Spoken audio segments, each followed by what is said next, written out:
Muna tayo, pray muna ako. Amen, hallelujah, Lord. Thank you, Father God, for today, Lord. Glorify you, we honor you, Lord. We thank you talaga, Lord God, sa lahat ng provisions mo, Panginoon. Yung strength, Lord God, yung protection mo, Lord, sa kalamigan ng panahon, Panginoon. Painitin mo kaming lahat, especially ako, Lord God, kahit itong left side lang ng katawan ko, painitin mo, Lord, para hindi po maapektuhan, pati yung pagsasalita ko, maintindihan, Lord God. Speak through me, O Lord God, para sa aking mga kapatid, Lord, yung pinaprepare mo ng word, Lord God, yung message mo, I know, Panginoon, makaka-encourage sa kanila, Lord God, through your words, Lord God, not through me, not from me, O Lord God, but these words are from you, O Lord God, na mag-manifest, Lord God, sa kanila, sa puso't isipan nila, Lord, especially sa spirit nila, Lord God, because all of this, Lord God, is from your spirit, Lord, because you are a spirit, you are our God. Lord, thank you, Father God. This is my prayer in Jesus' mighty name. Amen. Yan, buti na lang ang lakas ng mic natin. Thank you, media team. Ngayon pa lang, ay, yung tubig ko pala. Ay, ate, nandiyan sa bag ko. Gumine. Yan. Okay po. So, mag-start na tayo. So, kung nakita niyo po sa ating advertisement, thank you, ate. Yung ating pong message, yung title po is, okay. Oh, thank you. The good news of great joy. Sabi dito, Christmas priority. Ano kaya yung priority natin pag Christmas? Is it the gatherings, the gifts? Diba?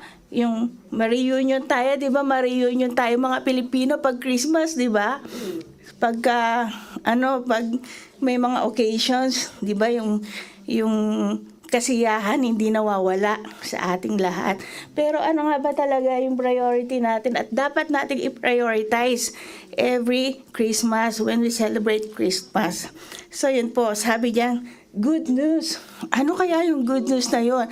Tapos, of great joy. Hindi lang siya sinabing good news of joy. Bakit kaya may great joy? Great, sabing ganon. Bakit kaya siya naging great? At ang importante dito, ano yung good news? Ano yung good news? May tanong ako sa inyo. Pag nakarinig kayo ng, oy, chika-chika tayo dyan, maritas tayo. Oy, mga mare, may good news ako sa inyo. Di ba lahat napapatigil tayo? Uy, good news daw. Uy, good news daw. Ganon. Sinishare agad sa atin. Di pa naman natin alam kung good news talaga. Diba? Pero sinishare na agad natin, uy, good news, kakalabitin mo pa pag di ka pinasin, paluin mo pa pag hindi. Good news daw, kasi nga good news, diba? Gustong-gusto natin yung good news. So, ano nga kaya yung good news na yon para ma-achieve natin yung great joy na yon? Okay. So, yun po. O, tapos na po. Sabi dito sa introduction ko, actually pinasulat ko na talaga pati introduction kasi baka mamaya makalimutan ko. Ayun, so tingnan natin, sabay-sabay nating basahin kasi ayan, verse muna po tayo. So my main verse is from Luke 2 verse 4 to 11. Yung 4 to 11, it talks about the birth of Jesus Christ. And then nakapaloob na doon yung ating verse na pagkukuhanan natin, yung i-expand natin. Okay, so let's read all together. Okay, 1, 2. So Joseph also went up from the town of Nazareth in Galilee to Judea, to Bethlehem, the town of David, because he belonged to the house and line of David. He went there to register with Mary, who was pledged to be married to him and was expecting a child. While they were there, the time came for the baby to be born, and she gave birth to her firstborn, a son. She wrapped him in clothes and placed him in a manger, because there was no guest room available for them. Ayan. So, next natin, verse 8. Okay. And, wait. Tandaan niyo po yan, ha? May tanong ako sa inyo dyan. May quiz kayo mamaya. Okay, 1, 2. And there were shepherds living out in the fields, Nearby, keeping watch over their flocks at night. An angel of the Lord appeared to them, and the glory of the Lord shone around them, 10. Do not be afraid. I will good news.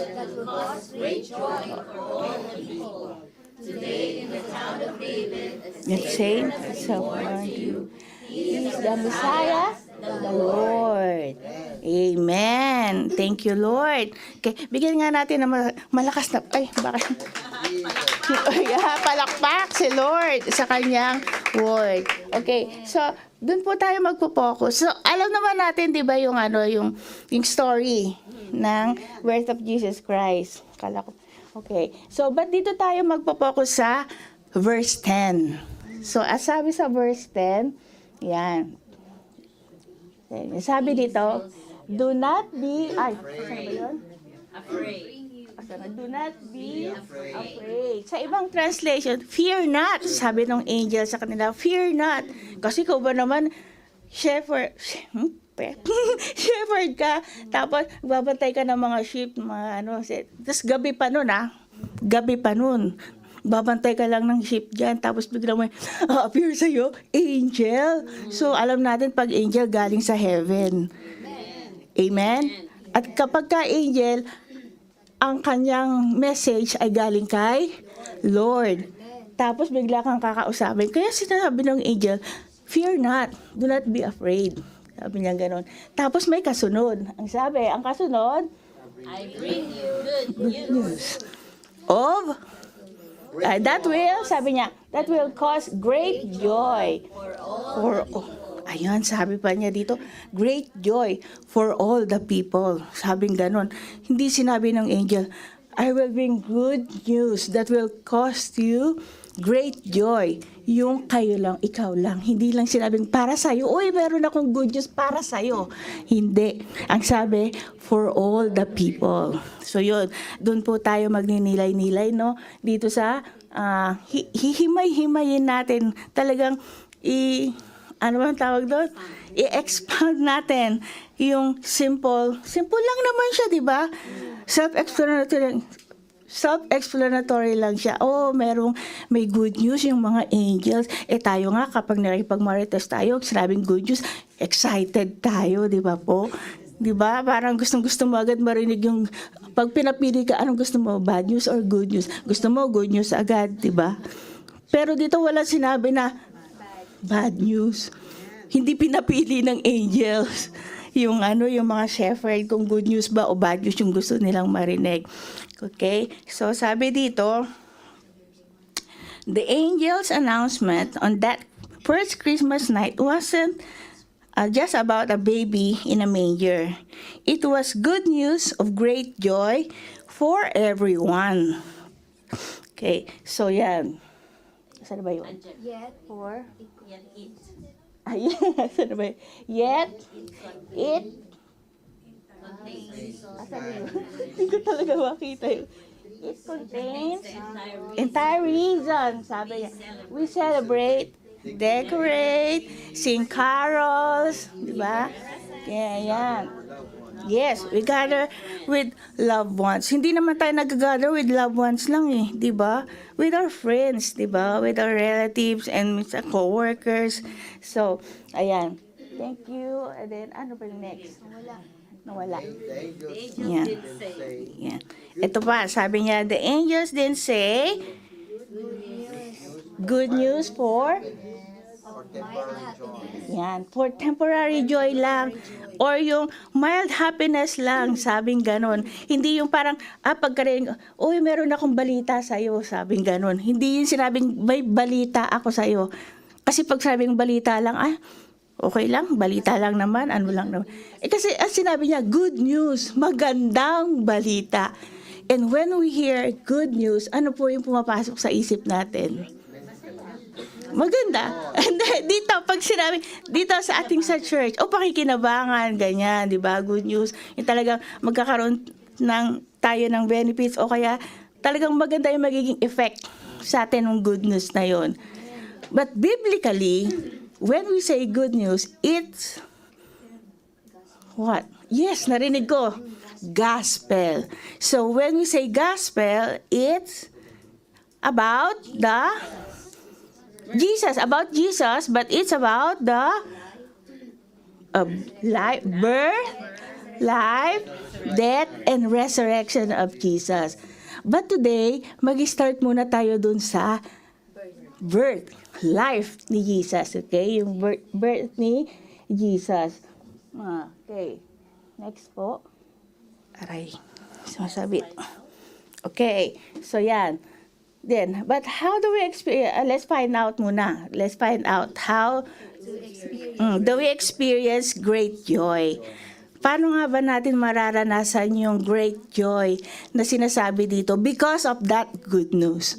How do we experience this great joy because of that good news that the angels, okay, told the shepherd. Hindi lang pala isang shepherd yun Shepherds.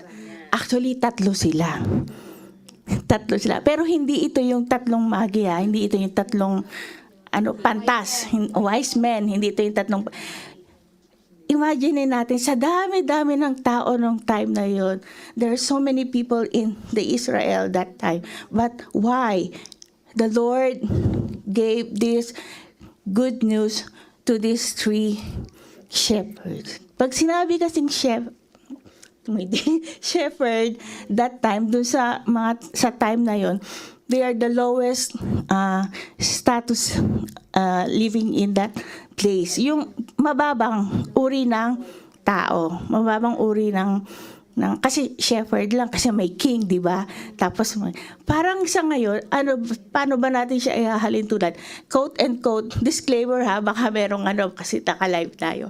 Pag sinabing ano ba yung lowest status of living natin today? Pag nakarinig kayo, when we hear the word, example lang scavenger. Yeah, that's right. Scavengers, basurero, mangangalakal. Parang pag inisip mo, pag sinabi mo, tricycle driver, tendera, ano pa ba? Yeah, pero okay, pero katulong, ganun. Parang doon sa mga well-off na mga tao, iniisip nila mababa na yon, di ba? Yun. Pero that time, yung shepherd, yun yung lowest status ng mga tao. Pero bakit kaya pinili ni Lord yung mga mababang uri ng tao o that time para pagbigyan o pagsabihan ng good news na yon? Bakit hindi dun sa hari? Siya yung may kapangyarihan, meron siyang authority. Kasi sabi niya, for all, this good news is for all the people.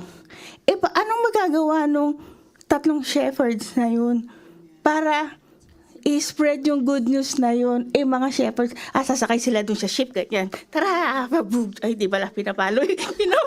Ginawa kabayo. Sorry. Hindi.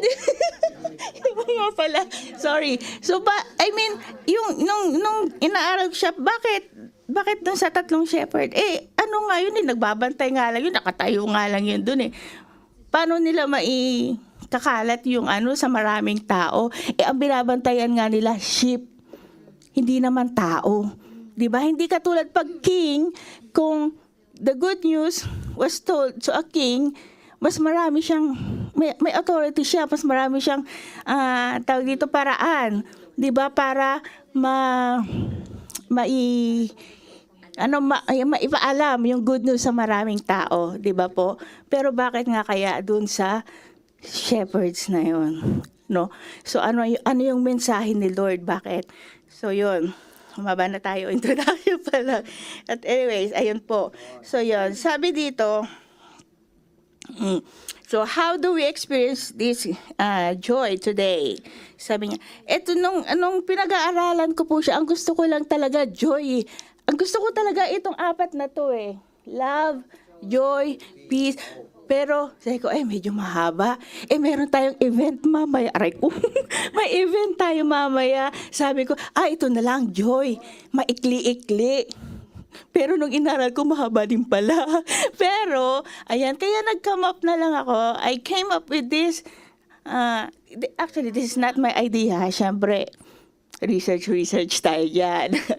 Google tayo dyan. ChatGPT tayo dyan. Yung ChatGPT, kahapon ko lang nalaman, pwede palang magtanong, at saka yung magpagawa ng, ang tawag dito? Ng outline and, PowerPoint. Sabi ni Kuya Oliver, Tita, magpagawa ka na lang sa ChatGPT. Ha? Nitong ganun ba? Akala ko ChatGPT, yung mga simple, yung pala, high-tech na talaga ngayon. Everything na talaga. ChatGPT is our best friend na now. Oo, kahapon ko lang talaga, promise. Sige, kay Kuya Oli ko pala nalaman. Pwede pala. But anyways, ayan. Yun. Ini-endorse ang AI. So, how do we experience this great joy? Great joy of Christmas. So, the acronym JOY. Hindi ito sa Ate Joy, ha? Mas malaki yung joy ni Kuya Mark dyan. JOY teaches us the biblical order. So, eto, dito ko lang din pala nalaman, may expound pala talaga natin yung one word kapag biblical. Kapag sa Bible tayo nagbasa, nag-aral. Akala natin yung the word joy itself lang is very simple. It's just an affection, it's just a feeling. But hindi pala. Sabi dito, biblical order. And magugulat tayo, sabi dito, ano yung J? Jesus first. Ano yung O? Others next. And ano yung Y? Di ba? Parang dito pa lang sa tatlong to, yung joy na yun, napakalawak pala, di ba po? It's so, why?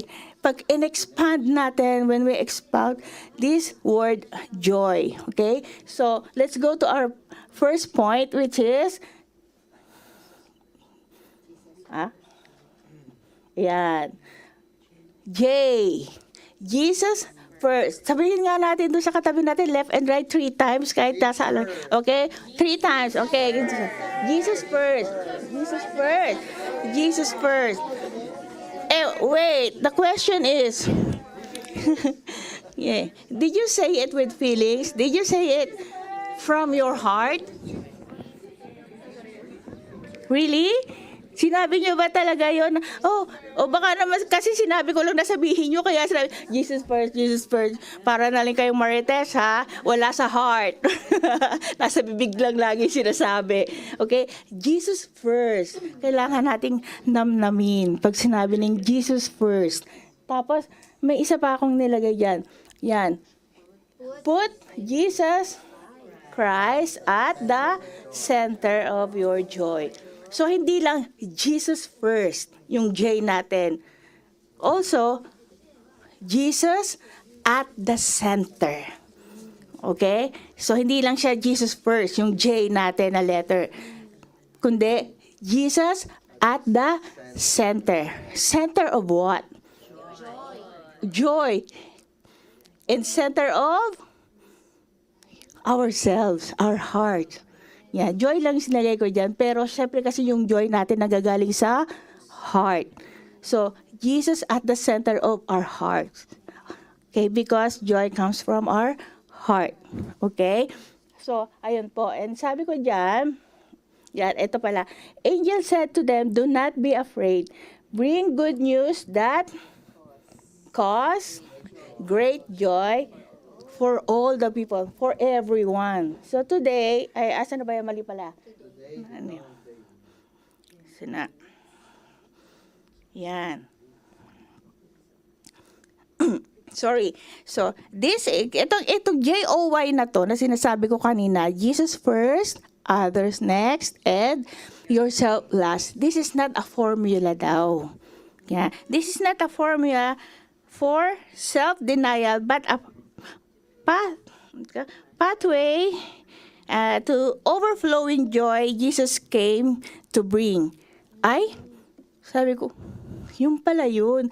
Hindi pala yung JOY na yun is para sa, alam niyo yung pag sinabing self-denial, yung para sa, Jesus first? Okay. Tapos, others next? Parang biglang tumaas yung kilay, no? Yung Jesus first, okay pa kasi Christian tayo, di ba? Pero pag sinabi, others next? Parang isang kilay tumaas. Yeah. Eh, what more pa pag nakita mo yung letter J, ay letter Y? Yourself last. Ha? Parang hindi lang isang kilay yung tumaas ko. Ha? Huli ko yung sarili ko. Parang gano'n, di ba? But here, it says, okay, this formula is, yan, it's not for self-denial, but a pathway to overflowing joy. Yung pala yun, kapag sinunod pala natin tong formula na to, hindi siya formula, di ba? But kapag sinunod natin, hindi lang pala yun great joy, but overflowing joy. Yan. Overflowing joy, Jesus came to bring, yun pala yun, yung good news, again, uulitin ko, yung good news na yun is about the gospel. And when we say gospel, it's all about Jesus. So meaning to say, nung sinabi ng angel na, I have a good news, yung good news pala na yun is really Jesus Christ Himself. No other. Okay? Pero hindi niya sinabi na, I have a good news. Oh, hindi niya agad directly sinabi. May sinabi siya dun sa ibang verse. Saan ba yung verse na hindi ko alam kung napalagay dyan, no? Na yung good news na yun is the birth of the Messiah, the Lord, the Savior. Diba? Kaya, nung marinig nung mga shepherds na yun, nagmadali silang bumalik at sabi nila, tara, halikayo, tingnan natin kung ano yung good news na yun. Puntahan natin yung Bethlehem. Let's go back to Bethlehem and let's see what that good news is that the Lord told us. Sabing ganun. So, bumalik sila. Diba? Para makita talaga. Kasi nga, curious sila, excited sila, good news eh. So, pumunta sila dun sa Bethlehem para makita. And there, they saw Mary and the baby, which is Jesus Christ, okay, lying in a manger. Ito, gusto ko pa sana itong i-expand pero wala na oras. Dito na lang tayo mag-concentrate, no? Yan.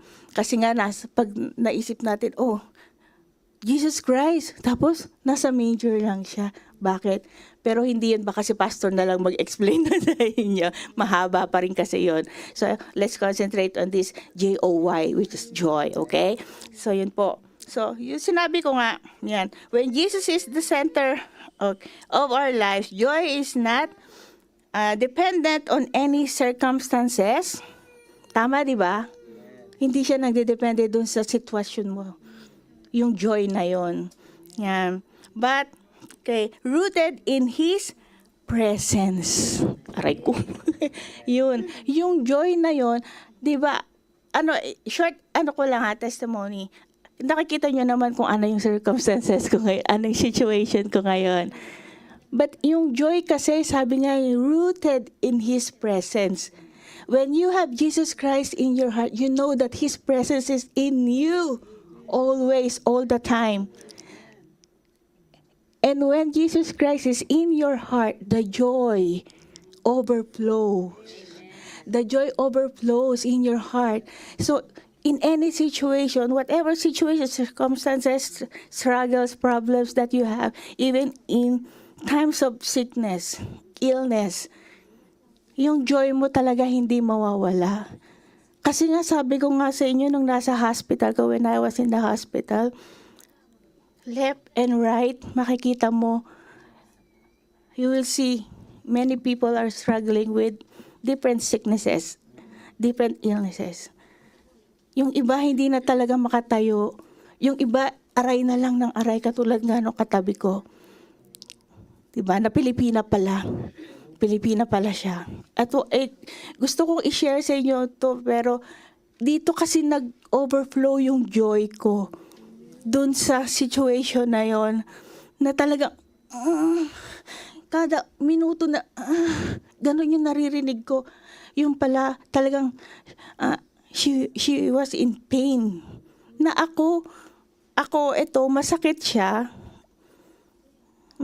In pain din ako, pero natitiis ko siya. Hindi na ako gumaganmon. Pero iba pala yung pain nung Pilipina na katabi ko. Talagang every minute, she was, yung pala, because she has a cancer.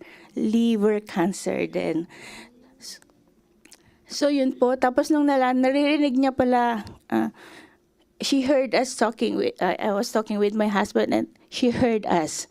And then, there was a time na she opened her curtain. And she called me by, Filipina ka pala. Oh, you're Filipina too, he said. Yes po, Pilipina po pala kayo. Sabi niya, okay lang po kayo. Ganon tayo eh. Kahit naririnig na natin na nasa, di ba, yung masakit na umaaray na, the person is hurting, we always say, are you okay? Are you okay? Kulang na sabihin, mukha ba akong okay? Di ba? Pero hindi na, no? Sabi niya, Pilipina ka pala. Sabing gano'n. Sabi niya, ay, opo, narinig ko kasi kayong mag-asawa nag-uusap gano'n. Tapos yun, that day then, I talked to her and I asked her, what happened to you? Ganyan. Hindi niya pa sinabi na may cancer siya. She only told me that she underwent this a mild operation, something like that. And then she has a gastritis. That's why she always something like that, in pain.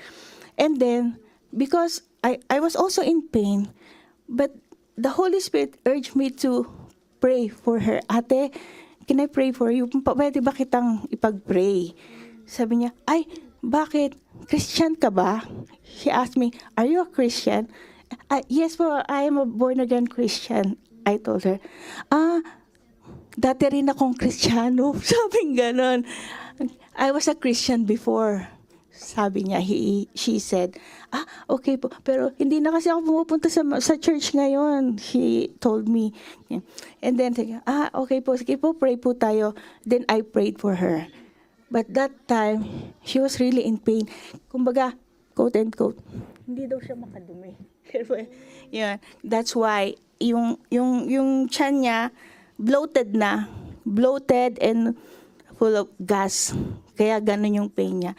And then I prayed for her. The Holy Spirit really told me, pray for her, pray for her. Ako, pray for her. And I prayed for her. And that very day, before kami matulog, she told me, sis, alam mo ba nung pinag-pray mo ko, when you prayed for me, when I went to the toilet, I thought I was just only peeing. But suddenly, all the gases, everything that caused bloated,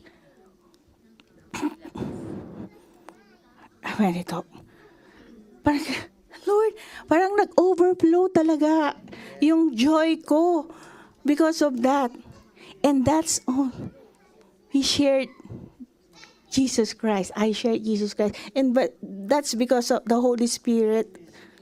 Okay. The Holy Spirit led me to pray for her.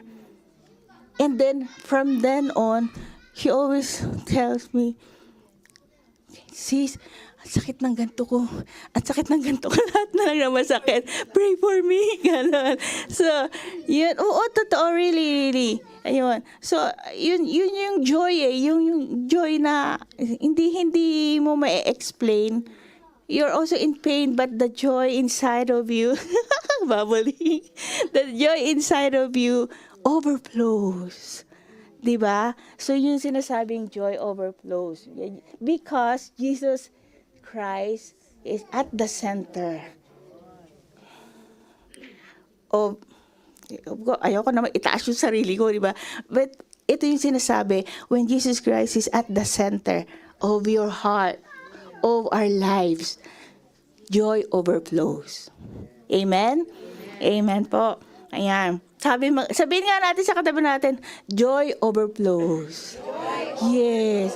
Yeah. Overflowing of joy. Yan.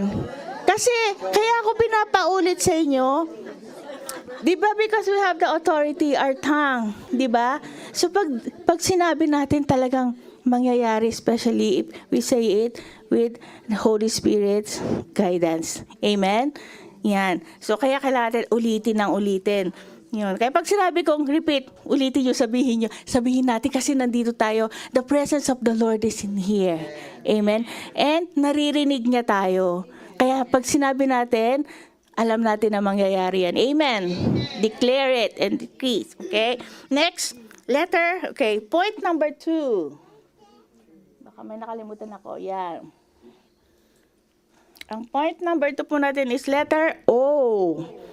Yan. And others next. Sabi natin, okay na sana si Jesus yung first day. Bakit may others pa? Bakit ganon? Hindi tayo Kristiyano pa ganyan. Di ba? Bakit kailangan natin others next? Sabi, nasa formula nga yan, nasa biblical order. Di ba? Biblical order. Others next. Yan. And O, not only stands for others next, but okay, the joy within. Hindi.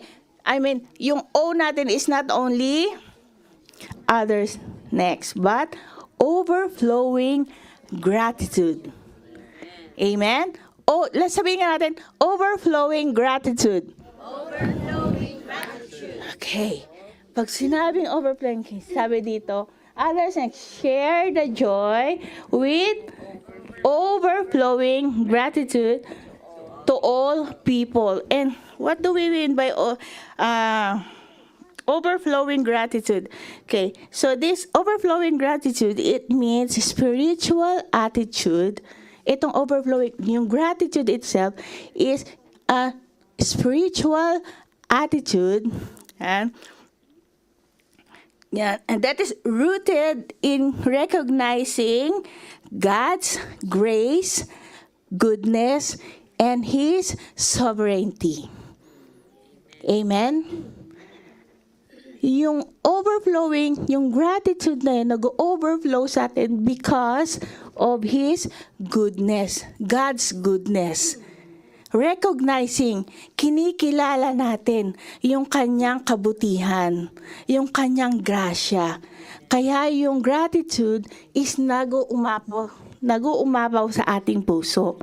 Amen? At pag sinabing overflowing, ano bang ibig sabihin ng overflowing?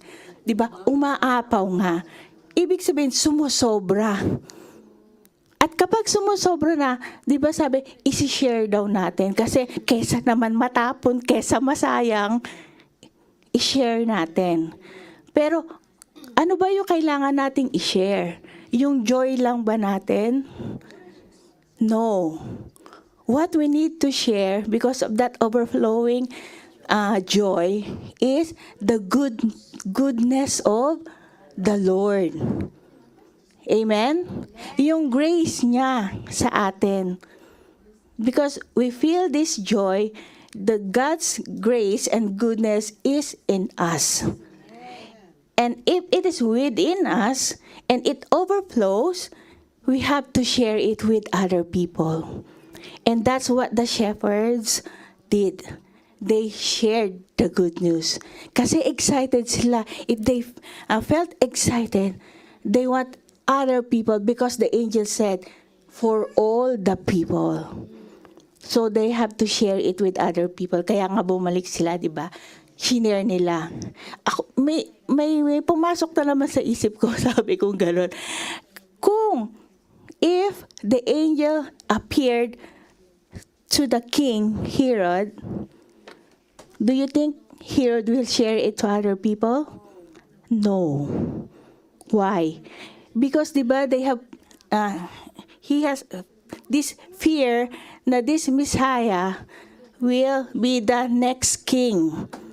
And di ba, kaya nga niya kinakatakot na lumabas o ipanganak yung Messiah na yun kasi mawawalan siya ng position. Kaya din si Lord, hindi kay King Herod nagpakita yung angel, kundi dun sa wise men. I mean, dun sa shepherd. Di ba? So, ang sarap pag nilay-nilayan, di ba? Pag-aralan talaga, oo nga no, bakit nga ganito? Pero, naku, ano na nangyari? Napipindot ko. Ayan. But, sabi ko nga, when I studied this message, oo nga no, kung kay King Herod, hindi siya lumaganap, hindi nalaman ng ibang tao na yung Messiah pala was already been born. 'Di ba? Kasi nung sinabi niya, nung nalaman nga, pero nakarating pa rin kay King Herod to the good news, nag-reach pa rin kay King Herod. Pero ang ginawa niya, he asked his servants to read ano yung prophecy. What's the prophecy about this Messiah? He asked his servant, basahin mo nga, ano nga ba yun? So the servant read it in Isaiah. Diba? Yung prophecy ni Isaiah about the coming of this Messiah. Oh, that's why and then in that book of Isaiah, it says there, the Messiah will be born in here, the location. That's why nalaman ni King Herod yung location kung saan ipapanganak o kung saan ipinanganak si Jesus Christ, yung Messiah. Kaya nga pinahanting niya yung lahat ng mga bata, 'di ba? Sorry to pinahanap niya yung mga bata at yun. He wants all the baby with age 2 years old below will be killed because meron siyang suspecha na isa sa mga bata na yun ay yung Messiah. So, ibig sabihin, because of the maritesing of those 3 shepherds, yung good news nakarating pa rin kay King Herod. Kaya niya pinahanap pa rin si Jesus the Messiah. Okay? So, yun po yung backstory na. But then again, the joy that comes from hearing the good news, yun po yung importante. Yung good news, nung narinig ni Herod, hindi naging great joy para sa kanya. Hindi siya nag-rejoice. 'Di ba? Kaya pala, yung mga shepherd ang ginamit ni Lord kasi magre-rejoice talaga sila. Pero kung kay King Herod nila pinarating, hindi magre-rejoice. Hindi magkakaroon ng great joy si King Herod that time. Nagets niyo po? Amen. So yun, kung hindi magbe-benefit, ang tao ganun Pag hindi sila magbe-benefit doon sa good news, baliwala. Hindi nila papansinin. Di ba po? Ayun, ganun tayo, kaya ganun si King Herod. At hanggang ngayon nararanasan natin yun. Anong good news yan? Parang bumubukad pa lang, never mind. Di ba? Kahit good news yun para sa iba, pag para sa'yo hindi good news, hindi mo papansinin. Amen? So, yun po. Next, sabi niya, others next. Yun. Overflowing of gratitude. Ayan. So, sabi dito, ayan. Asa na ba ako? Letter number 2. Yan. Jesus Christ at the center. Letter, wala. Eto. Letter, ayan. Yourself last. Ito pala. Okay. A grateful heart, sabi niya, a grateful heart opens the door for joy to overflow. Yung grateful heart nga, kapag full of, yung gratitude tayo, mag-overflow, tapos isi-share natin siya sa other people. So, di ba po? Even in difficult season of life, sabi niya ganon. Yun. So, naiintindihan niyo po yung letter O? What is letter O again? Others next. Others next. Yung isa pa. O. Overflowing gratitude. So, dalawa po yan ang dalawa. Jesus first. Jesus at the center. Letter J. Letter O. Others next. And overflowing gratitude. Now, let's move on to point number 3. Yourself last. Ito kaya, good news or bad news? Check yourselves. Is it a good news for you? That the Bible says yourself last. Ihuhuli daw natin yung sarili natin. Hindi po ako nagsabi niyan. Bible, biblically. Di ba? Tama, may narinig ako. Sabi ni Sister Flory, dapat naman talaga na ihuli natin sarili natin. But is it easy for us to do? Di ba po? Yung pagpunta nga lang sa church. Okay, sabihin natin, Jesus first. Oh yes, Jesus first. Nagawa ko yung number 1. Nagawa ko yung number 1 letter. Yeah, Jesus first, andito ako sa church. Next, others next. Paano natin i-apply yung others next? Yes, I heard it from Pastor Rahel. Serve one another. Lahat ng ginagawa natin dito, lahat may ministries, di ba po? That is serving one another. Serving other people. Amen? Others next. Kasi nandito ka na sa church eh. Inuna mo na si Lord. Alam mong nagsiserve ka na kay Lord kasi nasa ministry ka. You know that you are serving Lord, the Lord. You are serving God because you are in the ministry. But is it just like that? You're in the ministry. Masabi mo lang, kasali ako naka-join ako sa ministry na to. Pero wala ka namang ginagawa. Nasa ministry ka lang. Part ka lang ng ministry. Nasabi lang na nasa media team ka. Nasabi lang na nasa evangelism ministry ka. Pero wala ka namang ginagawa. Ang sabi diyan, others next. So, paano mo gagawin? Serve other people through your ministry. Amen? So, yun po yung sinasabing others next. Biblical po yan. Amen? So, yun. Sabi pa dito, find joy in humble surrender. Hindi. Bakit napunta siya dyan? Anyways, ayan. Yun. Kasi nga, others next. Opo. So, yun. Next. Mag-move on na po ako sa letter Y, baka mapahaba pa ako. Ito naman. Christmas, sorry. Next natin po is letter Y. Letter Y na, matatapos na tayo, pangatlo na eh. Pinili ko nga 3-letter word lang, tapos, amen. Asa na po tayo? Ayan. Y stands for yourself, last, and yielded. Why? Yielded life. Ibig sabihin, isinukong buhay. Yun yung yielded life. So, example po natin dito in relation to Christmas is when Mary said yes. When the Lord told her na, Virgin Mary, you will be the mother of the Messiah. And she said, yes. Andito yun eh. And I don't know if, 1:38, I forgot. Yan, yielded life. Yan. Ito, sabi dito. Ayun, Luke 1:38. Sabi, I am Lord's servant. Mary answered, may your word to me be fulfilled. Sabi niya, okay? Then, the angel left her. So, from the moment that Mary said yes to the Lord, she yielded her life. Isinuko niya yung sarili niya. Nag-trust siya kay Lord. Dahil alam niya na may plano si Lord, bakit siya yung pinili. Amen po ba? And sabi dito, Mary's willingness to yield brought joy to the world as she became part of God's divine plan. Di ba po? Pag tayo kaya, nag-appear kaya angel dyan. Christy, wow.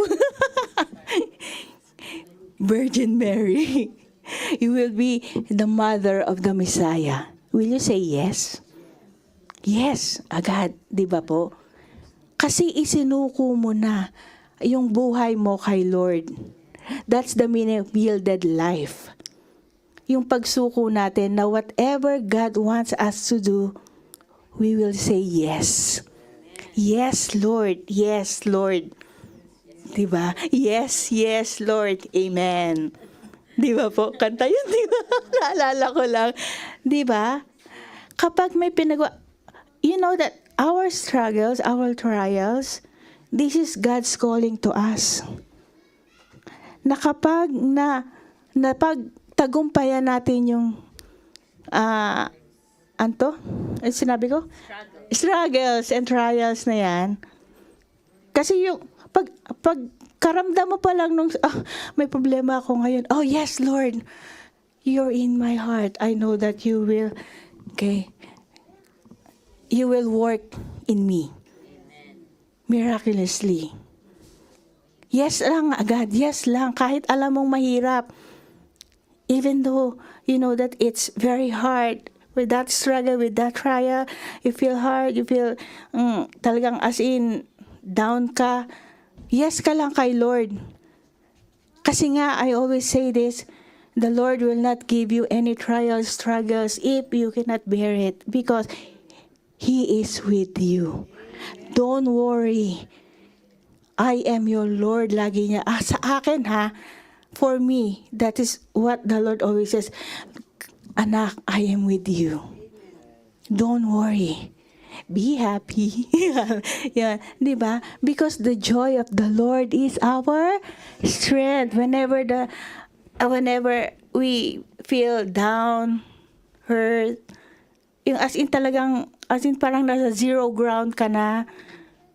Yes ka lang kay Lord. And when you say yes, Lord, instantly the joy of the Lord will be your strength. Amen? Amen. So yun po, si Mary hindi siya tumanggi. Kasi kung tumanggi siya, wala tayong Mesiyas. Wala tayo ngayon. We don't have this joy of salvation. The good news brought us great joy, but this is not simple joy. Great joy and great joy of salvation through this good news which is Jesus Christ. Amen? Amen. Kaya kapag nasa atin ang good news, it overflows and then we are be able to share it to other people. Diba? And not only the joy that we're going to share, we have to share also the most important thing, the salvation.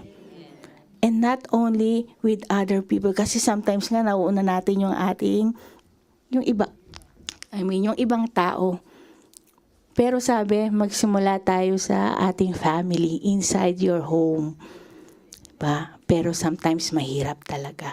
Pag inside your home, yung inuna mo. Kaya nauuna mo na yung labas. Diba? Pero dapat hindi tayo aalis o lalayo ng sobra hanggat hindi natin na isi-share yung joy of salvation inside our home. Amen? And that is not impossible to the Lord. Everything is possible to the Lord. Kahit gaano pa katigas ang puso nila, kahit gaano pa katigas ang ulo nila, pukpukin mo lang. With the Word of God. Amen? With the good things that the Lord have shared to you, yung pinut ni Lord na good news, good things sa'yo, i-share mo rin sa kanila. Para makita nila, nasa'yo talaga si Lord. Kahit minsan parang, ano ba to, tinutulungan mo na, parang baliwala naman. Kahit gano'n yung nararamdaman mo, hindi ka pababayaan ni Lord. Alam niya lahat. He knows what you feel. He knows what's inside your heart because He is dwelling in your heart. Amen? Kaya andyan lang siya. Ganyan lang siya ng ganyan sa puso mo. Kaya kahit gaano kasakit, gaano nakahirap, gaano yun. Trust in the Lord with all your heart. And He will fix everything. Amen? And that is also yielding your life to Jesus. Isuko mo yung buhay mo kay Jesus. Amen? Amen. So complete na tayo ng JOY. Amen? Jesus first, others next, and yourself last. Kumbaga, isa-sacrifice mo yung sarili mo. Kahit masakit na, kahit nahihirapan ka na. Kasi sinuko mo na nga kay Lord. Si Lord na yung mag-work in your life. Amen? because you have yielded life already. Amen? So yun po. Okay, conclusion na tayo. Ang haba, no? Okay. Okay lang po ba, Pastora? Yes. Okay po. Yan. So, asa na yung aking conclusion? Ayan. Conclusion says, as I end this message, yan, teka, meron po. Teka, oops, ayan. Teka, magtatapos na tayo. Ayan. Meron akong questions sa inyo. Actually, I have a lot of verses, pero parang hindi ko nasabi yung verses ko. So, Jay, Jesus first. Kasi gusto ko i-recite natin to eh. Kasi alam na natin. Okay, so, Jesus first. Okay, what Matthew 6:36 says, altogether one. Without looking. Andito ba siya? Wala. Without looking, let's recite all together. Okay? 1, 2. Seek and His righteousness, and all these things shall be added unto you. In any version, okay na po yun. As long as alam nyo yung message ng verse na ito. Seek first the kingdom of God and His righteousness. Hindi kingdom lang, not only the kingdom of God that you're going to seek, but His righteousness. His righteousness should be in you because the Lord is in you. Dapat magmamanifest sa ating lahat. Amen? Yung righteousness ni Lord. Amen? Kasi kilala na natin siya. And magmamanifest lang ang righteousness na if we know the Word of God. Kaya we should dwell in the Word of God. Kasi 'di ba, yung faith natin, ano nga yung faith natin? Ano sabi? Faith comes from hearing. Okay, assignment ko sa inyo yan. Yung chapter tsaka yung verse. Kasi minsan na-remember ko yung word pero yung verse mismo, yun, kayo na lang po yung magsabi. But yun nga yun, 'di ba? So sabi niya, seek first the kingdom of God. So that's Jesus first. Okay? So meron po ako dito sa nawala na yung aking others. Yung others next. Yan. Teka po Nawala. Yeah. Anyways, yan. So yun po. So sabi diyan, for our conclusion, yan. I have few questions with you. Okay. Then, it's up to you if you will answer it aloud or in yourself. Pero ano na lang, sa sarili nyo na lang, sagutin nyo. Okay? So, first question. Will you put Jesus back at the center this Christmas? Amen. Amen. Yun. Dapat laging naandoon si Jesus sa center. Ano mang celebration yan? Because if you attend any celebration without Jesus at the center, it will be empty. The celebration will be empty. And your heart also will be empty. Amen. Di ba po? Kasi kahit gano'n pa kasaya, yay! Nanalo ako sa raffle! Yay! Naano ako, ganyan-ganyan. Pag uwi nyo sa bahay, yung joy, yun kasi yun nandun, happiness lang yun. Andun lang that moment. Pero sure ba kayo na when you get home, dala-dala nyo pa rin yun? Wala. Except Jesus is at the center of that celebration. You will bring the joy anywhere you go. Amen? So yun po, kaya dapat si Jesus Christ is at the center of any celebration, especially this Christmas season. Amen? Yan po. Kahit yung sa gift giving, kahit gaano pa kaganda, kahit gaano kalaki yung na-receive mong yung premyo or yung present na yan, pag wala dyan si Jesus, baliwala yan. Kasi minsan kahit katiting, kahit gaano kalit, kasimple yung na-receive mo, kapag nandyan si Jesus, masaya ka. may joy ka talaga kasi si Jesus, thank you Lord for this present. Thank you Lord for this gift. Ganun. Hindi yung, ay, ito lang. Ibig sabihin, wala si Jesus doon kasi, ito lang. Hindi mo inisip yung thoughtfulness nung nagbigay, nung nag-prepare noon. Diba? Kasi wala sa'yo si Jesus. Be thankful for everything that you have received. Yun din yun eh. Yung great joy na rin yun is consist of thankfulness.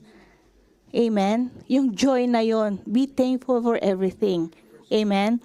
So yun po. Meron ba akong verse? Sabi ko, wala. Yan. Yan. Next question po. Will you let gratitude overflow even when the season feels hard? Ay, parang walang sumagot. Naiintindihan niyo po ba? We'll do our best ata. Wag naman tayong hypocrite na yes ka ng yes. Syempre, check yourself. Kasi nga, if Jesus is in your heart, you will check yourself. Because, baliwala. Parang ikaw din, niloloko mo sarili mo, di ba? Kung hindi mo naman talaga kaya. By the grace of God, I can do this. I will by the grace of God. Amen? Kasi mahirap talaga. Sabi, asa na ba yan? Will you let gratitude overflow? Di ba? Minsan nga parang yung konting pagbibigay nga lang ng regalo. Tama ba to? Dito sa tao na to. Parang iniisip pa, is this worthy? Okay, is it worth for this person? Di ba ganon? Tama na sa kanya to. Ganto. Di ba doon pa lang nag-overflow ba yung joy? Yung gratitude mo nag-overflow, di ba hindi? Dapat hindi mo naiisipin kahit minsan tinataraya ka nitong tao na to, pag gift giving yan, dapat, di ba po? Wala nang price. Pero yun nga others next. Doon po yun papasok, di ba? Amen? Amen. So, next, will you yield your plans, your worries, your future into the hands of the one who was born to save you? Amen. Ito talaga, amen. Kasi you know na, Jesus. Di ba po? You know already, Jesus Christ. And, okay, next po, will you, nasa na ba? Tapos na ba? Yan. So, yan na po. Last na talaga. If you will, kasi di ba nagsagot tayo, di ba? Yes ba? Amen ba? So, if you will, kung sinagot nyo ng yes, or kung sinagot nyo ng amen, yan. Sorry. If you will, then, eto na. I will encourage, or I will ask everyone to let us all stand. Okay, let's stand up. And I will lead you to a prayer. It's up to you po kung gusto nyong i-repeat yung prayer. Amen po. Amen. Kasi nagsabi tayo ng yes, ng amen, dun sa mga tanong ko. Will you, and if you will, okay? So, let's pray this prayer. Amen. Hallelujah.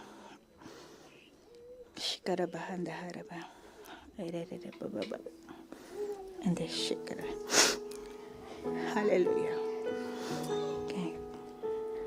Oh Lord Jesus, you are the center. We thank you for coming. We yield everything to you, Lord. Fill us afresh with great joy. Amen. That is for all people. Yes, Lord, for all people, including our families, our relatives, our friends, our neighbors, our workmates, Lord, and even all the unbelievers around us, Lord God, because you have said we have to share the good news, Lord. Thank you for this, Lord God. Hallelujah. Yes, Jesus. Hallelujah. Lord God,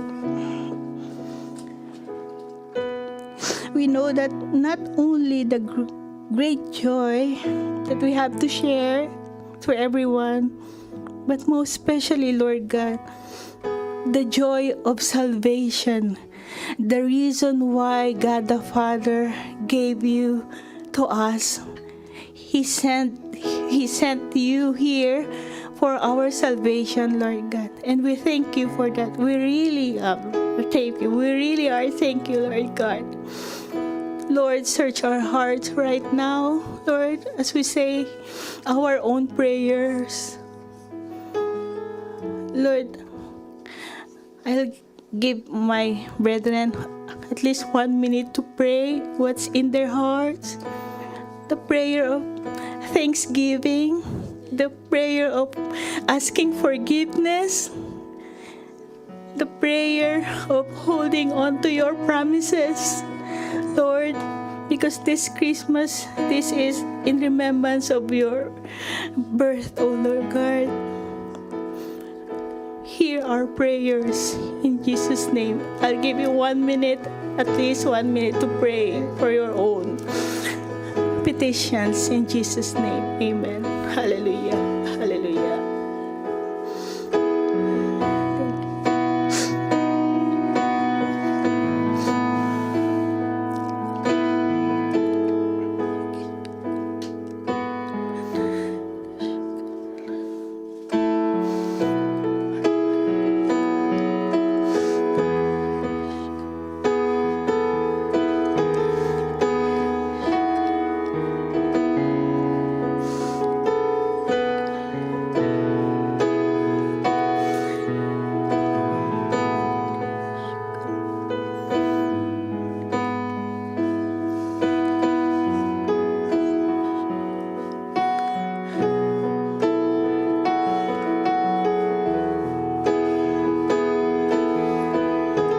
Amen. Hallelujah.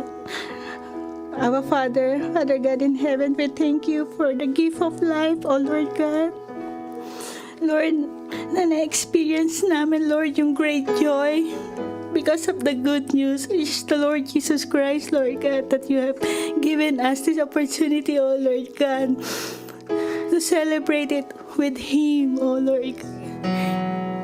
And we promise you, Lord God, that He will be the center. He will be at the center of any celebration, of any gatherings, oh Lord God, and even at the center of our hearts and our lives, oh Lord God. Because Lord, wala nga kami talagang magagawa kung hiwalay kami sa iyo, Panginoon. Amen. Lord, kahit ano pa man ito, Lord, kahit trials, kahit struggles, no, kahit sicknesses, Lord, kahit celebrations of everything, oh Lord God, I know, Father, we know that you're always there for us. You hear our prayers, Lord God. Nothing is impossible and nothing is hidden to you, Lord God. Alam mo talaga lahat, Lord. Kaya maraming salamat, Lord.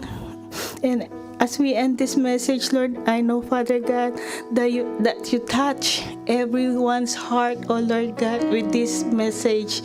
This is not from me, Lord God. This is from you alone, oh Lord God. I know that you have touched their hearts, so that you spoke to them, oh Lord God, with the Holy Spirit.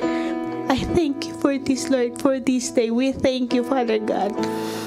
And we give you back all the glory, the honor, the highest praises, only in the name of your Son, Jesus Christ. And we will say, Amen and Amen. Glory to God. Hallelujah. Amen. Thank you.